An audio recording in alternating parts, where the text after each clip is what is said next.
భగవంతుని ఆరాధన చేసేటువంటి క్రమంలో ఒక్కొక్క దేవతా స్వరూపానికి సంబంధించి ఒక్కొక్క ఆరాధనా క్రమం విశేషత్వాన్ని పొంది ఉంటుంది.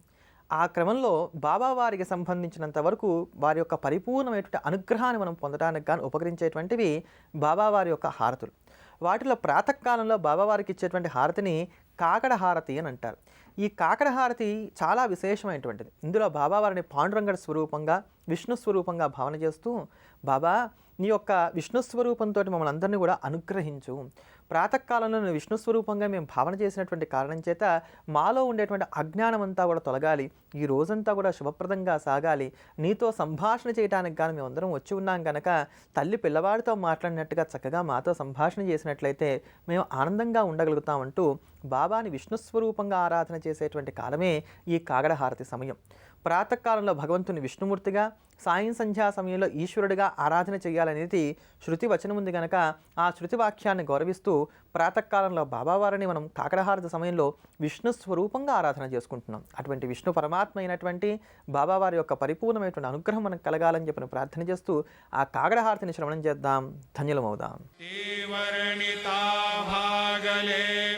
बहुवदने शेष विधि कवि सकृप होऊनि महिमा तुमचा तुम्हीच वदवावा.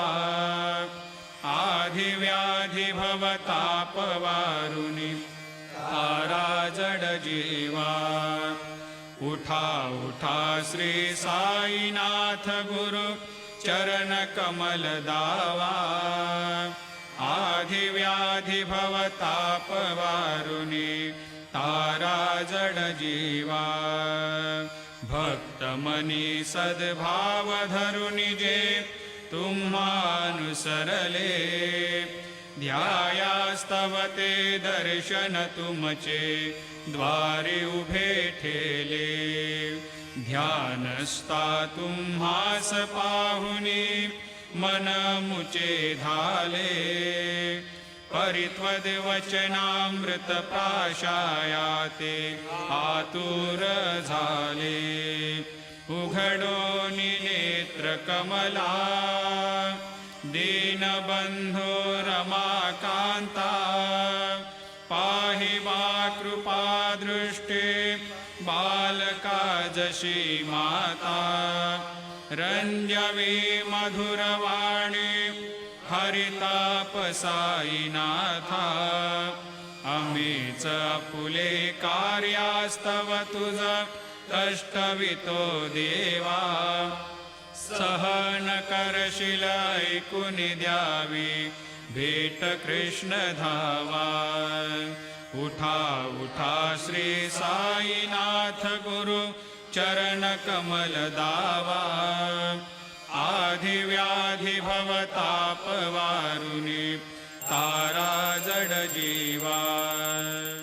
లలితా సహస్రనామ స్తోత్రంలో ఉండేటువంటి నామాన్ని గురించి తెలుసుకుందాం. మనం ప్రతిరోజు కూడా సదాచారంలో మనకి పెద్దవారు అసలు ఎటువంటి ఉపాయాలు ఏర్పాటు చేశారు ఐశ్వర్యాన్ని పొందడానికి, చాలా తేలికైనటువంటివో తెలుసుకుంటున్నాం కదా.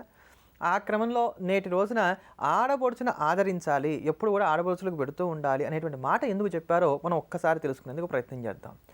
9 గ్రహాలలో కూడా శుక్రుడు సమస్తమైనటువంటి భోగభాగ్యాలను కలగజేసేటువంటి వాడు. ఎవరి జాతకంలో అయితే శుక్రుడు చాలా చక్కగా బాగుంటాడో వాళ్ళు సమస్తమైనటువంటి భోగభాగ్యాలని ఇట్టే అనుభవించడానికి కానీ అవకాశాలు ఏర్పడుతూ ఉంటాయి. ఆ శుక్రుడు ఆధిపత్యం వహించేటువంటి అనుబంధం కలిగినటువంటి వారే తోడబుట్టినటువంటి అప్పచెల్లెళ్ళు లేదా అక్క చెల్లెళ్ళు. కానీ ఈ అక్క చెల్లెళ్ళని ఎంతగా ఆరాధన చేసి ఆదరించి వారికి ఎప్పుడు కూడా ఆ సంతోషం కలిగే విధంగా మనం జాగ్రత్త తీసుకుంటూ ఉంటామో అంత గొప్పగా మన జాతకంలో ఉండేటువంటి శుక్రుడు ప్రకాశిస్తూ ఉండటానికి, మనకి భోగభాగ్యాలు కలగజేయడానికి ఆస్కారం ఏర్పడుతుంది. అందుకనే ఇంటి ఆడపడుచును పరదేవతా స్వరూపంగా అమ్మవారిగా ఆరాధన చేయాలి. వాళ్ళు సంతోషంగా ఉండే విధంగా చూసుకోవాలి. పండగలకి వాటికి చక్కగా ఇంటికి పిలవాలి, వాళ్ళకి పిండి వంటలతోటి భోజనం పెట్టాలి. చీరలు వంటి వాటిని ఏవైతే ఉన్నాయో మన శక్తి మేరకు మనం ఎంతవరకు చేయగలమో అంతవరకు లోపం లేకుండా చేస్తూ ఉండాలి అని చెప్పని సంప్రదాయంలో మనకు పెద్దలు ఏర్పాటు చేసి ఉంచారు. అదే ప్రకారంగా నేటి రోజున మాస శివరాత్రి ప్రతి మాసము కూడా మనకి అమావాస్యకు ముందు వచ్చేటువంటి చతుర్దశిని మాస శివరాత్రి పర్వదినంగా జరుపుకుంటూ ఉంటాం. ఎవరైతే మాస శివరాత్రి వ్రతాన్ని చేస్తూ ఉంటారంటే ప్రతి నెలా కూడా వచ్చేటువంటి మహాశివరాత్రి ఉన్నటువంటి రోజున పొద్దునుండి సాయంకాలం ప్రదోషం వరకు కూడా ఉపవాసం ఉండి సాయంకాలం ప్రదోష వేళలో శివుడికి ఆరాధన చేసుకోవడం అంటే రుద్రాభిషేకం చేయడం కానీ లేకపోతే ఈశ్వర దర్శనం చేయడం కానీ చేసుకొని యథాశక్తిగా రాత్రి వేళ నక్తాన్ని పాటిస్తారు. అంటే రాత్రి చంద్రోదయం అయిన తర్వాత నక్షత్రాలు వచ్చిన తర్వాత భోజనం చేస్తూ ఉంటారో వారికి పరిపూర్ణమైనటువంటి ఉమామహేశ్వరుల యొక్క కటాక్షం కలిగి వారు నిత్యము కైలాసంలో జీవించడానికి కావాల్సినంత పుణ్యాన్ని సమకూర్చుకుంటారని చెప్పని మనకి శైవాగమాలు తెలియజేస్తున్నాయి. అటువంటి మాస శివరాత్రి ఉన్నటువంటి నేటి రోజున చేసేటువంటి లక్ష్మీ సంబంధమైన పూజలు కూడా విశేషమైనటువంటిది. ఎందుకంటే లక్ష్మీదేవి కూడా శివపరమైనటువంటి శక్తి కలిగినటువంటి దేవత కనుక లక్ష్మీ ఆరాధన చేయడం కూడా ఈరోజు చాలా ప్రశస్తము. అందుకని అమావాస్య రోజున చేసేటువంటి లక్ష్మీ పూజ మనకి ఐశ్వర్యప్రదాయకం అవుతూ వస్తుంది. ఈరోజు శుక్రవారం అనగానే మనందరికీ గుర్తుకొచ్చేటువంటి దైవం కూడా సాక్షాత్తు లక్ష్మీ అమ్మవారు. అటువంటి ఆ లక్ష్మీ కటాక్షాన్ని మనకి స్థిరంగా భవ్యంగా అందించేటువంటి పరమాద్భుతమైనటువంటి స్తోత్రం శంకర భగవత్పాదాచార్యుల వారు మనకు అందించినటువంటి స్తోత్రం కనకదారా స్తోత్రం. ఎవరైతే నిత్యము కూడా కనకదారా స్తోత్రాన్ని పారాయణ చేస్తూ ఉంటారో వారి ఇంట్లో ఉండేటువంటి సంపద స్థిరంగా ఉంటుంది అని చెప్పని ఈ కనకదారా స్తోత్రాన్ని ప్రాతస్సంధ్యలోను అంటే ఉదయం పూట సూర్యుడు ఉదయిస్తూ ఉండేటువంటి సమయం ఏదైతే ఉంటుందో ఆ సమయంలో ఆ సూర్యబింబంలో లక్ష్మీదేవిని భావన చేస్తూ ప్రార్థన చేయాలని, అదే ప్రకారంగా సాయంత్రం ప్రదోష సమయంలో కూడా మనం అమ్మవారిని ప్రార్థన చేయాలని చెప్పని ఈ స్తోత్రాన్ని పారాయణ చేయాలని చెప్పని దీని గురించి తెలియజేశారు. ఇలా ఎవరైతే నిత్యం చేస్తూ ఉంటారో వారి ఇంట్లో ఉండేటువంటి సంపద స్థిరంగా నిలబడుతుంది. కాళాంబుదాలి లలితోరసి కైటభారి అంటూ సాగేటువంటి ఇందులో ఉండేటువంటి శ్లోకాలు చాలా భవ్యమైనటువంటిది. ఎంతో ఉజ్వలమైనటువంటి ఆ స్తోత్రాన్ని శ్రవణం చేద్దాం, అమ్మవారి యొక్క పరిపూర్ణమైనటువంటి అనుగ్రహాన్ని పొందుదాం. హరేః పులకభూషణమాశ్రయంతి భృంగాంగనేవ ముకులాభరణం తమాలం అంగీకృతాఖిల విభూతిరపాంగలీలా మాంగళ్యదాస్తు మమ మంగళదేవతాయాః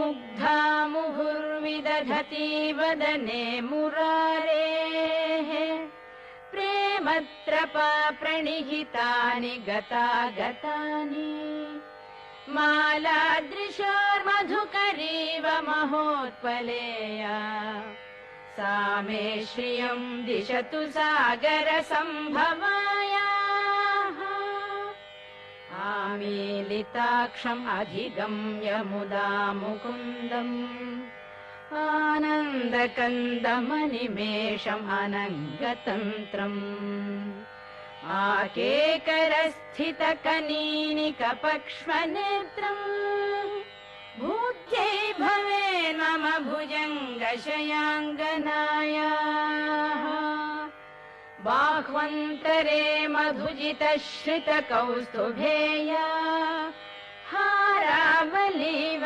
हरिनीलमयी विभाति कामप्रदा भगवतोऽपि कटाक्षमाला कल्याणमावहतु मे कमलालयायाः कालाम्बुदालिललितोरसिकैटभारेः धाराधरे स्फुरति या तडिदङ्गनेव मातुः समस्तजगतां महनीयमूर्तिः भद्राणि मे दिशतु भार्गवनन्दनायाः प्राप्तं पदं प्रथमतः खलु यत्प्रभावात् माङ्गल्यभाजि मधुमाथिनि मन्मथेन मय्यापतेत् तदिह मन्थरमीक्षणार्थम् मन्दालसं च मकरालय कन्यकायाः विश्वामरेन्द्रपदविभ्रमदानदक्षम् आनन्दहेतुरधिकं मुरविद्विषोऽपि ईशं निषीदतु क्षणमीक्षणार्थम् इन्दीवरोदर सहोदरमिन्दिरायाः इष्टाविशिष्टमतयोऽपि यया दयाद्रदृष्ट्या त्रिविष्टपपदं सुलभं लभन्ते दृष्टिः प्रहृष्टकमलोदरदीप्तिरिष्टाम् पुष्टिम् कृषिष्ट मम पुष्करविष्टरायाः।